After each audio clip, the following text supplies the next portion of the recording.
আজকের প্রথম client code হচ্ছে D09। তো তার ব্যাপারে প্রথম রিডিং করব। রিডিং করা অ্যাকচুয়ালি হয়ে গেছে, আমি এবার একটু বুঝিয়ে দিই কীরকম কী কার্ড এসছে এবং তার মানেটা কী। তো প্রথম কথা, ক্লায়েন্টের কোয়েশ্চেন যেগুলো ছিল সেটা হচ্ছে যে এখন রিসেন্টলি জব লোকেশন চেঞ্জের একটা চাপ এসেছে, তো সেটা নেওয়াটা ঠিক হবে কি না, ট্রান্সফার হতে পারে কি না, বা নিলে কিছু সুবিধা পাবে কি না। যদি এরকম মনে হচ্ছে যে না না নিলেই ভালো, মানে নিতে খুব একটা চাইছে না, তো সেক্ষেত্রে কীরকম কী রেজাল্ট হতে পারে ইন ইয়ার ফিউচার, পজিটিভ হতে পারে না নেগেটিভ হতে পারে, সেরকম কিছু কোয়েশ্চেন। অ্যান্ড ডেফিনেটলি এই চাকরি বা সব কিছুই ডিপেন্ড করছে বা রিলেট করছে ফিনান্সিয়াল স্টেবিলিটির ওপর। তো সেই জায়গাটা দেখে নেবো যে কীরকম কী থাকছে। তো প্রথমত জব চেঞ্জ সুইটেবল হবে কি না এই সময়ে, তার জন্য ঠিক কি না, তো সেই জায়গা থেকে আমি বলতে চাইবো যে এই যে ফেজটা এখন রয়েছে, এই যে সিচুয়েশনটা রয়েছে, সেই সিচুয়েশনে নিজের মনের মধ্যে যদি কোনো রকম ডাউট থাকছে, মনে হচ্ছে যে না আমার এই কাজটা ভালো লাগছে না, আমার নতুন কোনো কিছু করা উচিত, তাহলে আমি এটা বলবো যে নতুন কোনো চ্যাপ্টার শুরু করার কিন্তু ইঙ্গিত দেখা যাচ্ছে। ইউনিভার্স কিন্তু বারবার এই মেসেজটাই দিচ্ছে যে নতুন কোনো চ্যাপ্টার শুরু হতে চলেছে বা you are ready for that. কিন্তু সেখানে যে প্রথমেই সব কিছু ভীষণ স্মুথলি চলবে এরকম একেবারেই নয়, প্রচুর হয়তো ফেইলিয়ারের একটা ব্যাপার চলে আসবে, অনেক চ্যালেঞ্জেস আসবে। কিন্তু তাও যদি এখন একটু ব্রেক নেওয়া যায় বা মনে করা যায় আমি নতুন চ্যাপ্টার শুরু করব, বা এটাকে যেহেতু আমাকে লোকেশন চেঞ্জ, যদি চাকরিতে থাকতে চাই তো লোকেশন চেঞ্জ করাতে বাধ্য করা হচ্ছে বা আমাকে যেতে হতে পারে, এরকম যদি কোনো সিচুয়েশন ক্রিয়েট হচ্ছে, বা এরকম যদি সিচুয়েশন নাও হচ্ছে যে না হয়তো কয়েকদিন বাদে দেখা গেলো যে অতটা ঝামেলা হচ্ছে না, কিন্তু সেক্ষেত্রেও যদি আমি মনে করি, মানে যদি ক্লায়েন্ট মনে করেন যে না আমার একটু সুইচ করা দরকার, আমি একটু অন্যরকম কোনো কিছু চিন্তা করি, কারণ একই প্যাটার্নে জিনিসগুলো ঠিকঠাক হচ্ছে না, বা যেগুলো মনের মধ্যে আছে সেগুলো নিয়ে আমি খুব একটা এক্সপ্লোর করতে পারছি না, আমার হয়তো অনেক কিছু চিন্তা ভাবনা রয়েছে সেটাকে আমি এক্সিকিউট করতে পারছি না, তো ডেফিনেটলি কিন্তু সে শুরু করতে পারে, চিন্তা ভাবনা করতে পারে, বরং যে জবটা এখন করছে সেটা যদি ছাড়ার কথাও মাথায় আসে তাহলে কিন্তু একটা ব্রেক নেওয়া যেতে পারে। ঠিক আছে, কিন্তু আমি যেটা বলছি যে এই ক্লায়েন্টের স্ট্রাগল রয়েছে, হার্ডশিপস রয়েছে, তো খুব স্মুথ প্রসেস হবে না যে আমি জাস্ট যেদিন ছেড়ে দিলাম পরের দিন আমি আরও একটা কিছু পেয়ে গেলাম, বা আমি যদি বিজনেস করতে চাইছি তাহলে আমি পরের দিনই কিছু আমি রেডি করে নেব, সেরকমটা কিন্তু নয়। একটু সময় লাগবে, স্ট্রাগল থাকবে, কিন্তু চ্যালেঞ্জেস যেগুলো রয়েছে সেখানে পজিটিভ থাকতে বলা হচ্ছে, পরিশ্রম করতে বলা হচ্ছে, রেজাল্ট কিন্তু সেখানে মানে সেখানকার আউটকাম কিন্তু ভালো আছে, ভালো হবে, মানে সেটা নিজেকেই তৈরি করতে হবে, নিজেকে তো এফোর্ট দিতেই হবে। বাট ইউনিভার্স বলছে যে তোমার মনের মধ্যে যদি দ্বিধা হচ্ছে যে আমি এটা করবো না ওটা করবো, তুমি বেফিকর হয়ে এটাকে কিন্তু সুইচ করতে পারো, ঠিক আছে? না হলে মানে মনের মধ্যে একটা ইচ্ছা থেকেই যাবে, বাট করে উঠতে পারবো না, কবে করব এরকম। তো অনেক সময় নেগেটিভ আনসার আসে যে না this is not the right time, but এই সময়তেও যে খুব পজিটিভ এসে হ্যাঁ হ্যাঁ তুমি করো, একটা অ্যাবান্ডেন্ট লাইফ এক্ষুনি ক্রিয়েট হয়ে যাবে সেরকম নয়। বারবার করে আমি এই কথাটাই বলছি যে আমি যদি সুইচ করছি বা আমি যদি ছেড়ে দিচ্ছি তাহলে এটা আমার মাথায় রাখতে হবে যে জীবনে মানে এখন একটা বড় যুদ্ধ রয়েছে এবং সেটাকে আমাকে অতিক্রম করতে হবে ফার্স্ট অফ অল, ঠিক আছে? তো যে স্টেটটা, যে মেন্টাল স্টেটটা এখন আছে যে না আমার খুব একটা আমি যেটা চাইছি হচ্ছে না, বা আমার ঠিক ভালো লাগছে না, আমি একটুখানি ট্রান্সফরমেশন চাই আমার লাইফে, তো ডেফিনেটলি কিন্তু সেখান থেকে পজিটিভ সিগন্যাল আসছে যে একটা রিকভারির জায়গা তৈরি হচ্ছে। তুমি আজকে যে সিচুয়েশন ফেস করছো সেই জায়গা থেকে তুমি বেটার সিচুয়েশন যেটা ডিজার্ভ করো এবং যেটা তুমি চাইছো সেটা কিন্তু তুমি পাবে, কিন্তু তার জন্য এফোর্ট দিতে হবে। সেটা যদিও সেকেন্ড থার্ড কোয়েশ্চেনের আনসারে আমি আসবো, যে চ্যালেঞ্জেস বা হার্ডশিপস বললাম সেগুলো আমি নেক্সট আরও এক্সপ্লেন করবো। But if the question is যে জব চেঞ্জ সুইটেবল হবে কি না, বা আমি এখন সুইচ করবো কি না অন্য কিছু চিন্তাভাবনা করতে পারবো কি না, so definitely you can proceed, ঠিক আছে? আর প্রথম কথা এখানে আরও একটা আনসার এসেছে যে যেটা নিজের মনে হচ্ছে যে এটা আমার জন্য ঠিক, দ্যাট ইজ কারেক্ট, কারণ তোমার ইনার যে ভয়েসটা বলছে সেটা, বা তোমার ইনটিউশন আমি বলবো না, বাট ইনার ভয়েস যেটা তোমাকে বারবার পোক করছে, অ্যাকচুয়ালি তোমার ইয়োর সোল অ্যাকচুয়ালি নোজ যে তুমি কি, তোমার কতটুকু কি জার্নি হতে পারে। আমরা প্রত্যেকেই একটা সোল কন্ট্রাক্ট করে আসি যে আমরা জীবনে ইহ জীবনে এই কাজগুলো করব। তো অনেক সময় কি হয় যে পারিপার্শ্বিক পরিস্থিতিটা ঠিকঠাক থাকে না, অবস্টাকলস তৈরি হয়। তো তার মানে কি, সেটাও সোল কন্ট্রাক্টের মধ্যেই যে নেগেটিভিটি আসবে, চ্যালেঞ্জেস আসবে, বাট আমাকে সেটাকে ঠিক করতে হবে। ঠিক আছে, মানে আমরা আমাদের জার্নিটা কি হতে চলেছে সেটা বিফোর উই বর্ন আমরা কিন্তু সেটা জানি, আমরা দেখে ফেলি যে আমাদের এরকম হতে চলেছে। এবং যখন মায়ের পেটে মানে গর্ভে থাকা অবস্থাতেও সেটা কিন্তু আমরা মনে রাখি, জানি। যেই ভূমিষ্ঠ হলাম তখন কিন্তু সব আমরা ভুলে যাই। ঠিক আছে, তখন আমাদের ওই কনসাস মাইন্ড সাবকনসাস মাইন্ডের খেলা শুরু হয়। এবার কনসাস মাইন্ড কি করে, লজিক দিয়ে প্র্যাকটিক্যাল জিনিসগুলোকে বোঝার দেখার চেষ্টা করে, যেটা আমরা দু চোখে দেখতে পারি। কিন্তু দু চোখের তো একটা নির্দিষ্ট বিবর্ধন ক্ষমতা রয়েছে, আমাদের থেকে অনেক বেশি দেখতে পারে কুকুররা, বিড়ালরা। তো তার মানে আমাদের থেকে অনেক বেশি সিক্স সেন্স যদি বলা যায় বা অতীন্দ্রিয় শক্তি যদি বলা যায়, তাদের বেশি। দে ক্যান সেন্স কি না কোনো ন্যাচারাল ক্যালামিটি আসতে চলেছে বা কিছু অসুবিধা হতে চলেছে, সো দে ক্যান সেন্স। তো সেই রকমভাবে আমাদেরও ইনটিউশন ডেভেলপ হতে পারে যদি আমরা আমাদের সিক্স সেন্স বা অতীন্দ্রিয় শক্তিকে কাজে লাগাই। সেটা কি না, আমরা সাবকনসিয়াস মাইন্ডকে সেই কন্ট্রোল পাওয়ারটা দিয়ে দিই, যেটা কন্ট্রোল করবে কাকে না, কনসিয়াস মাইন্ডকে। কিন্তু আমরা এই প্র্যাকটিক্যাল যুগে থেকে আমরা সবসময় এটা ভাবি যে না, যেটা দু চোখে দেখতে পাচ্ছি that is only correct, that is correct, definitely that is correct, but that is not only correct, কারণ তার বিয়ন্ডেও কিছু রয়েছে, সেটা আমাদেরকে বুঝতে হবে। যা কিছু হচ্ছে সেটাও সত্যি, যা কিছু হচ্ছে না সেটাও সত্যি। আমাদের মানে মনের মধ্যে যদি কোনো চিন্তাভাবনা আসছে, যদি কোনো নেগেটিভ থটও আসছে, সেটাও সত্যি, কোনো পজিটিভ থট আসছে সেটাও সত্যি। এবার আমি ডিসক্রিমিনেট করতে পারছি যে এটা নেগেটিভ, এটা পজিটিভ। দ্যাট ইজ ইয়োর পাওয়ার, যে তুমি ওখানে হোল্ড করো এবং থিঙ্ক যে পজিটিভটা আমি চিন্তা ভাবনা করলে আমি পজিটিভিটিটাকেই অ্যাট্রাক্ট করতে পারবো লাইফে, এবং সেই মতো করে তুমি পজিটিভ জিনিসগুলো বা পজিটিভ ভাইব্রেশনের দিকে ইউ ক্যান প্রসিড। তো এই হচ্ছে ব্যাপার। তো তোমার সোল অলরেডি জানে যে তুমি ইহো লাইফে কী কী করবে, রাইট? তো সেই জায়গা থেকে তোমাকে যেটা বলা হচ্ছে, যে তোমার যেটা মনে হচ্ছে বা ইনার ভয়েস যেটা বলছে, যেটা সাবকনসিয়াস মাইন্ড তোমাকে মাঝে মধ্যে ট্রিগার করছে, তোমার কনসিয়াস মাইন্ডকে যেটা করো এটা করো, বাট তুমি রিস্ক নিতে পারছো না। তো ইউ ক্যান টেক রিস্ক। তোমাকে একটা সোজা পথে থাকতে হবে, অনেস্ট ওয়েতে থাকতে হবে। ঠিক আছে, তোমার মানে অনেক কিছু চ্যালেঞ্জেস আসতে পারে, সেই চ্যালেঞ্জেসেরগুলো মোকাবিলা করতে গেলে definitely lord Hanuman is with you. এবং যেহেতু আমি ওনার থেকে মেসেজ চ্যানেলাইজ করছি, আমি এঞ্জেলের থেকে মেসেজ চ্যানেলাইজ করছি, তো আমি এনাদের কথাই বলবো। তো এনারা হচ্ছে ডিফারেন্ট এনার্জি ফর্ম। তো এনারাই বিভিন্নভাবে আমাদেরকে হেল্প করবে। যদি আমি যাদের নাম বলছি তাদের সাথে যদি কোনো ক্লায়েন্ট বা আপনারা যারা শুনছেন, আপনারা যদি কানেক্ট না করতে পারেন, আপনারা যাকে মানছেন, আপনাদের হায়ার সেলফ যাকে মানছে, আপনারা সেই এনার্জি ফর্মকে কানেক্ট করবেন এবং এটা মনে করবেন যে সেই আপনাকে এই মেসেজটা দিচ্ছে। তো এক্ষেত্রে লর্ড হনুমান যেটা বলতে চাইছে, যে রাম যেরকম সকল নেগেটিভ বা যা কিছু খারাপ শক্তি তার ঊর্ধ্বে বা তার সাথে ফাইট করেছে, এবং মানে অশুভ শক্তির ওপর শুভ শক্তির যে জয় বা শুভ শক্তির যে সঞ্চার ঘটেছে সেটা যেমন হয়েছে, তো এক্ষেত্রেও কিন্তু হার্শিপ চ্যালেঞ্জেস বা অন্যান্য যদি জেলাসি বা অন্যান্য নেগেটিভ কিছু থাকছে তার ওপর কিন্তু ডেফিনেটলি যেতে পারবে। কিন্তু এটাও দেখতে হবে যে আমি যেন সঠিক পথে থাকি, কোনো রকম কোনো কিছু যেটা মনে হচ্ছে যে ভীষণ মানে হয়তো লালসার শিকার না হয়ে যায়। ঠিক আছে, কোনো গ্রেড যদি বিজনেস করছি বা অন্য কোনো কিছুও করছি, সেখানে লালসা যেন, মানে আমি সবসময় অনেস্ট লয়াল পথেই যেন থাকি, এটা দেখতে হবে।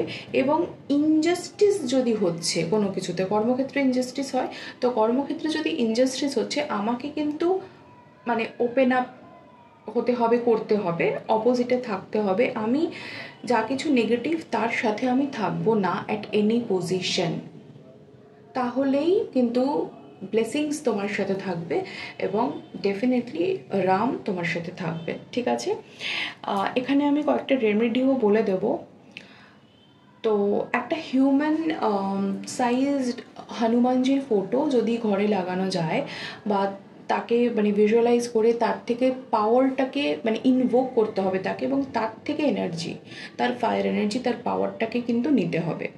তো সেটা সব থেকে সুবিধা কি, যারা প্রতিদিন কাজে কর্মে থাকেন, অত ব্যস্ততার মধ্যে যদি মেডিটেশন না পসিবল হচ্ছে, প্রেয়ার না পসিবল হচ্ছে, তো অ্যাটলিস্ট যে ঘরে থাকছেন, যদি কোনো কিছু করার একদম তুমুল স্পৃহা থাকে, ইচ্ছা থাকে, তাহলে ওই হিউম্যান সাইজড একটা ফটো, একটা বড়সড়, আমি এটা যার জন্যই করছি তাকে আমি আলাদা করে হোয়াটসঅ্যাপে ইমেজটা পাঠিয়ে রাখবো যে এরকম টাইপের। তো সেরকম যদি একটা ফটো লাগানো যায় বাড়িতে, মানে ঘরের ভেতর, তাহলে অ্যাটলিস্ট উঠতে বসতে আমরা দেখবো, সেখান থেকে আমরা এনার্জি কিন্তু পাবো।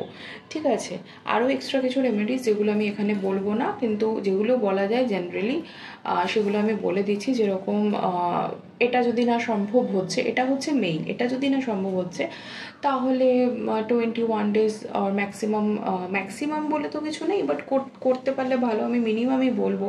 But there is option that you can go for 21 days or for 40 days, কি যে হনুমান মন্দিরে যাওয়া, তার থেকে ব্লেসিংস নেওয়া, রাইট?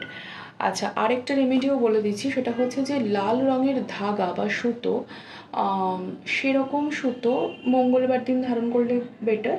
তো যদি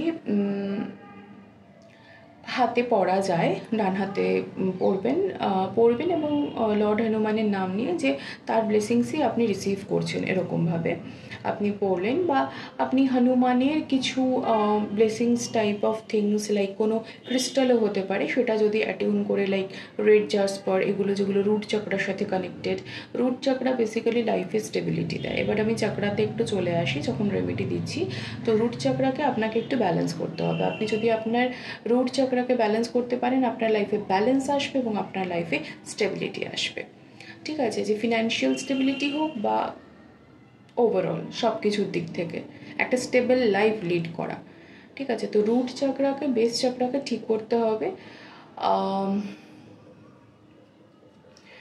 এবং সেরকম লাল রঙের কোনো ক্রিস্টাল অ্যাটিউন করে যদি আপনি পড়েন, তাহলে আপনার জন্য বেটার হবে লর্ড হনুমানের নাম নিয়ে। ওকে, আর সেকেন্ড কোয়েশ্চেনে আসছি যে যদি ধরুন আপনি সুইচ করেই নিচ্ছেন, ঠিক আছে, আপনি নতুন অধ্যায় শুরু করছেন, সেক্ষেত্রে পজিটিভ নেগেটিভ অ্যাসপেক্ট কী হতে চলেছে সেটা নিয়ে একটু আলোচনা করব। ফার্স্ট অফ অল হচ্ছে, সেখানে ওই যে বললাম যে যুদ্ধে যখন করছেন ভেবেছেন, মানে যুদ্ধক্ষেত্রে নেমে সেখান থেকে উল্টো পথে গেলে হবে না। যুদ্ধক্ষেত্রে ব্রহ্মাস্ত্র প্রয়োগ হতে পারে, যেটা আমি বলছি নেগেটিভ, কারণ আপনি যদি সৎ পথে থাকেন, তাহলে সৎ পথে থাকলে তো কেউ খারাপ করতে পারে না।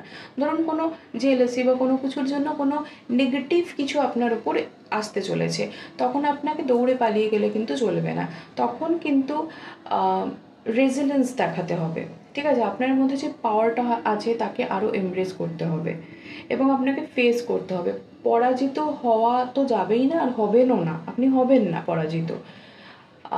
কিন্তু যদি মনে হচ্ছে না একবার দুবার ফেল করে যাচ্ছেন, তাহলেও কিন্তু বাউন্স ব্যাক করা, মানে this is one and only remedy. ঠিক আছে, যে আপনাকে বাউন্স ব্যাক করতেই হবে এবং লাইক মুভিং ফরওয়ার্ড। ঠিক আছে, নতুন দিকে যেতে হবে। ওকে, অ্যান্ড পসিবিলিটি ইন কেরিয়ার বা ফিনান্সিয়াল গ্রোথ বা সেটার ব্যাপারে যদি জানতে চাইছেন, তাহলে আপনার এই যে মনোবলে, আপনার পুরো রিডিংটাই আসছে আপনার নিজের মনোবলের ওপর। কিছু রেমেডি বলে দিলাম, ঠিক আছে, বাট করতে তো হবে আপনাকে সবই। এবার আপনাকে গাইডেন্স কী করে, কী প্রোভাইড করছে আপনাকে, আপনার মধ্যে একটু পজিটিভিটি দিচ্ছে, ব্যাস এটুকুই, যে আপনি যেটা সিদ্ধান্ত নিচ্ছেন সেটা ঠিক নয়, আপনি ঠিক পথে আছেন, আপনি চলুন, আপনার সাথে সবাই আছে। সবাই আছে বলতে ইউনিভার্স আছে যখন, সবাই আছে। ঠিক আছে, মাঝে মধ্যে একটু উটকো ঝামেলা আসবে, চ্যালেঞ্জেস আসবে, বাট আপনি ঠিক করে নিতে পারবেন সব কিছু। তো যেটা হচ্ছে যে নিজের ডিটারমিনেশন মানে রাখতে হবে। ঠিক আছে, সেটাকে ঠিকঠাক রাখতে হবে, যাই আসুক না কেন চ্যালেঞ্জেস লাইফে। নিজের একটা ম্যানিফেস্টেশন জার্নি তৈরি করতে হবে, যে আমি ডায়েরি লিখুন। ঠিক আছে, যে আমি এই জিনিসগুলো চাই, এটা আমার মানে এই প্রোটোকলে আমি চলবো, আমার এই জিনিসগুলো জীবন থেকে চাই। মানে আমি এখানে মেইনলি কেরিয়ারের কথা বলছি, বিকজ সেটাতেই ফোকাস করা হচ্ছে। তো আমি এই জিনিসগুলো চাই, এটা আমি চাই এবং এটা আমি পাবো, আই নো দ্যাট, ঠিক আছে? এটা আমার ইচ্ছা, ইউনিভার্স আপনাকে দেবে। এবার সেটা যদি আপনার একটু মানে আপনি এখন যে সিচুয়েশনে আছেন, আপনার যদি যেটা ইচ্ছে আপনার হচ্ছে, আপনার যদি একটু বেশি মনে হচ্ছে যে আমার নিজের দশা যেরকম চলছে তার থেকে একটু বেশি ইচ্ছা প্রকাশ করে ফেলছি, তাতেও ভয় পাওয়ার কিছু নেই, সেগুলোও ভগবান আপনাকে দিয়ে দেবে। কিন্তু চ্যালেঞ্জেস আসবে, ওটাকে ওভারকাম করতে হবে, ওভারকাম করার রেমেডি দিয়ে দেবো, ঠিক আছে? মেন্টাল মানে সাইকোলজিক্যালি কীভাবে ঠিক থাকবেন সব তো গাইডেন্স এখান থেকে পেয়েই যান। যদি আপনি অ্যাফোর্ড করতে পারেন ক্রিস্টাল নেবেন, যদি অ্যাফোর্ড করতে পারেন তাহলে হিলিং থেরাপি নেবেন, যদি অ্যাফোর্ড করতে পারেন তাহলে হিলিং থেরাপি শিখে নেবেন। শিখে নিয়ে নিজে মানে নিতে গেলে বেশি চার্জ পড়ে যায়, যে আমি নিচ্ছি, আমার কোনো প্রবলেম হচ্ছে আমি নিচ্ছি, আবার 15 দিন নিলাম, আবার 21 দিন নিলাম, 5 দিন নিলাম, 3 দিন নিলাম। এর থেকে শিখে যান ওয়ান টাইম। এটা প্রত্যেকের জন্য বলছি যারা শুনছেন, শিখে যান নিজে। এখানে কোনো বাধ্য কোনো গোপন কিছু ব্যাপার নয়, এটা সবাই করতে পারে। শুধু মনে রাখতে হবে, প্রথমত বিশ্বাস করতে হবে, দ্বিতীয়ত মনে করতে হবে যে না, কাজ তো হবে, ঠিক আছে? ভুলভাল কিছু নয়, পৃথিবীতে যা কিছু আছে সবই ঠিক। তো যাই হোক, লেগে থাকতে হবে, তাহলে সব কিছু হবে, ফিনান্সিয়াল স্টেবিলিটিও হবে, এই হচ্ছে ব্যাপার, ঠিক আছে? তো একদম পজিটিভ থাকুন, বেশি চিন্তা ভাবনা করবেন না বেশি, কী হবে না হবে ভেবে আপনি ডায়েরি লেখা শুরু করুন, এগুলো আমার প্রয়োজন, আপনি সেই মতো সেই পথে হাঁটুন। চ্যালেঞ্জেস আসবে, চ্যালেঞ্জেস ফেস করতে পারবেন এবং যা চাইছেন তাই পাবেন, এরপরে আর কিছু বলার নেই, ঠিক আছে? আচ্ছা, এবার আপনার একটু নিউমেরোলজিটা দেখে নিচ্ছি।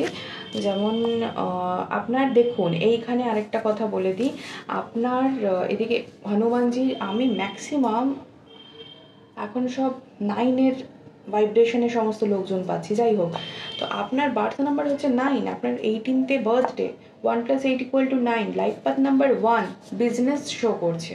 আপনি ভালোভাবে করুন, আপনার সান পাওয়ার আছে, নিজের নেম ফেম। আপনি সাউথ ওয়ালে হনুমানজির একটা ফটো রাখতে পারেন, আপনি রেড কালারের কোনো কিছু, রেড ফ্ল্যাগ অর রেড কালারের মা দুর্গার ফটোও রাখতে পারেন, ঠিক আছে? আপনি ম্যাসকুলিন এনার্জির সাথে বেশি কানেক্ট করুন। এখন আমি ফেমিনিন কিছু এনার্জি বলছি না, আপনি ম্যাসকুলিন এনার্জির সাথে কানেক্ট করুন। রেড টাইপের কিছু, রেড হনুমানজির ফটো বা কিছু এরম টাইপের আপনি সাউথ ওয়ালে রাখতে আপনার নেম ফেম রিকগনিশন বাড়াবে, আপনি সাউথ ওয়ালে রাখুন। আর হচ্ছে যে এগুলো দেখুন, ভালো কিছু করতে গেলে বাস্তু অ্যানল সব কিছুই দেখতে হবে, বাট নর্মালি যেভাবে যতটুকু বলা পসিবল, যেভাবে আপনি যতটুকু ভাইব্রেশন বাড়াতে পারেন আমি সেইভাবে আপনাকে বলে দিচ্ছি, ঠিক আছে? আপনার সান পাওয়ারও হাই হয়ে যাবে। লাইফ পাথ নাম্বার 1, বাট তার মানে 35, হ্যাঁ অ্যারাউন্ড এই সময়টা থেকে ডেফিনেটলি বিজনেস শো করছে। তো আর পার্সোনাল ইয়ার কত? আপনার পার্সোনাল ইয়ার 1, আপনি শুরু করে ফেলুন।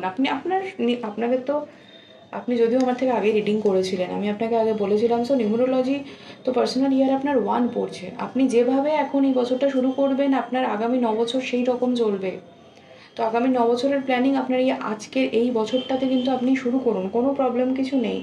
2-3 মাস যদি আপনার মানে আপনার এতটুকু নিশ্চয়ই ফিনান্সিয়াল কন্ডিশন আছে যে 2-3 মাস এমনি চলে যাবে, সেই মনে জোরটা রাখুন, আপনি যেটা করতে চাইছেন শুরু করুন। আমার ভাইব তো এটাই বলছে, আমি তো এটাই আপনার জন্য পাচ্ছি। এই মাসটা জুলাই, 8-এর ভাইব্রেশন, এখানে 8 যেমন 8 হচ্ছে শনি বা স্ট্রাগলের নাম্বার, 8 কিন্তু পয়সা প্রচুর পরিমাণে দেয়। আপনার কিন্তু ওয়ার্ক রেসপন্সিবিলিটি, ডিউটি এগুলো বাড়বে, স্ট্রেস কিছুটা বাড়তে পারে, খুব বেশি নয়। মানে স্ট্রেসড হয়ে যাবে, কাজ প্রেশার এগুলো বাড়বে। আপনি করুন, আপনি তার ফল পাবেন। আপনাকে আমি এটা বলে দিচ্ছি, আপনি যদি 2 মাস কোনোভাবে গ্যাপ নেন বা কিছু, সেপ্টেম্বর থেকে আপনি কিন্তু স্টার্ট করতে পারবেন নতুনভাবে। অগস্টে কিছু স্টার্ট করবেন না। আপনি যদি এখন হুট করে ছেড়েও দিচ্ছেন আমার কথা শুনে, নিজের ডিসিশন নিজে নেবেন।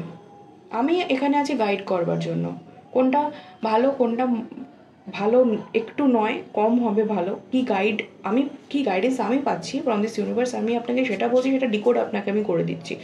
বাট সমস্ত ডিসিশন আপনার হবে। আপনি ভালো করে বুঝুন, শুনুন, আপনার মন আপনাকে কি বলতে চাইছে, কি নক করছে, সেটাকে বোঝার চেষ্টা করুন। আপনি কানেক্ট করুন, মেডিটেশন করুন। এবং আপনাকে শুধু এটুকু বলছি, অগস্টে কিছু শুরু করবেন না। আপনি যদি শুরু করছেন সেপ্টেম্বরে করুন, আদারওয়াইজ নভেম্বরে করুন, এই বছরের মধ্যে, ঠিক আছে? আচ্ছা, হনুমান চালিসা পড়া আপনার রেমেডি আমি বলে দিচ্ছি। হনুমান চালিসা আপনি পড়তে পারেন, ঠিক আছে? মিনিমাম 40 ডেজ আপনি পড়তে শুরু করে দিন এখন থেকে। আপনি সূর্য মন্ত্র এবং সূর্য নমস্কার করবেন, তাহলে আপনার সূর্যের পাওয়ার বাড়বে, বিজনেস গ্রোথ হবে। আচ্ছা, নিজের বাবার সম্পর্কীয় যারা রয়েছেন, ফাদার ফিগার যারা রয়েছে, তাদের সাথে ভালো রিলেশনশিপ রাখবে, যেটা সান পাওয়ারকে বুস্ট করবে। Yellow, white, orange, even red, আপনি রেড আপাতত পড়তে পারেন, বাট নেক্সট ইয়ার হ্যাঁ মানে মোটামুটি রেড, ইয়েলো, হোয়াইট, অরেঞ্জ এগুলো আপনি পড়তে পারেন। হোয়াইটটা এখনই আমি বলছি না, হোয়াইটটা ব্র্যাকেট দিয়ে দিলাম, আমি লিখে রেখেছিলাম যদিও। আর এক্সারসাইজ করুন, সূর্য নমস্কার ইত্যাদি ফিজিক্যাল এক্সারসাইজ করুন। কারণ কি, এই masculine energy, Mars masculine energy, sun masculine energy, এনারা সান থেকেই আমরা সমস্ত কিছু ভাইটাল এনার্জি পাচ্ছি। Sun is the source of our life first of all, and second হচ্ছে এই বজরংবলী হনুমানজি বিশাল তাকতবর, পাওয়ারফুল। তো ফিজিক্যালি ফিট থাকতে হবে, ঠিক আছে? এক্সারসাইজ করবেন রেগুলারলি। আর আপনি যদি এক্সট্রা রেমেডিস কিছু ইউজ করেন, আমি কিছু রুমস নেম দিয়ে দেবো, সেগুলো চ্যান্ট করতে হবে, কিন্তু এটা সাধনার বিষয়। আপনি যদি না করেন আমি দেব না, ঠিক আছে? কারণ দিলে আপনি যদি তার মর্যাদা না করেন, তাহলে আপনার জন্য সেটা ভালো হবে না, কারণ আপনি তার মর্যাদা করছেন না। আর আমার জন্যও ভালো হবে না, কারণ আমি বুঝতে পারিনি যে আপনি করবেন না, তাই আপনাকে দিয়ে দিয়েছি। মানে সেই প্রসেসেও যাওয়া ঠিক হবে না। মানে কিছু ক্ষেত্রে গুরুরা যেমন শিষ্যদের দেখে বোঝে যে আচ্ছা সে এতটুকু নিতে পারবে, তো তাকে দেবে। এবার আপনি সমস্ত কথা শুনে আপনি যদি মনে করেন যে আমি করব, 21 দিন আমি করতে পারবো কিছু, বা 40 দিন আমি করতে পারবো কিছু, আমি তবে আমাকে সেই প্রমিসের জায়গাটা আপনাকে দিতে হবে। বিকজ আমি জানি যে আপনি যদি বলেন করবেন তো আপনি করবেন, আর যদি বলেন আপনি দোনামোনা মনের মানুষ নন, ঠিক আছে? আপনি যদি ভাবেন করবেন, আর যদি প্রথম থেকেই ভাবেন যে না আমার পক্ষে সম্ভব না, তাহলে করতে পারবেন না। তো সেই ট্রান্সপারেন্সিটা রয়েছে। তো প্রথম থেকে আপনি আমাকে ক্লিয়ার করে দেবেন যে আমি করতে পারবো না, তাহলে আমি আপনাকে দেবো না। তাহলে আপনারও প্রবলেম হবে না, আমারও প্রবলেম হবে না, ঠিক আছে? তো কিছু জিনিস রয়েছে, তার কিছু প্রোটোকল থাকে, নিয়ম, রুলস, রেগুলেশন থাকে, সেগুলোকে মেনটেন করতে হয়। তো এই হচ্ছে ব্যাপার। ভালো থাকুন এবং অল দ্য বেস্ট।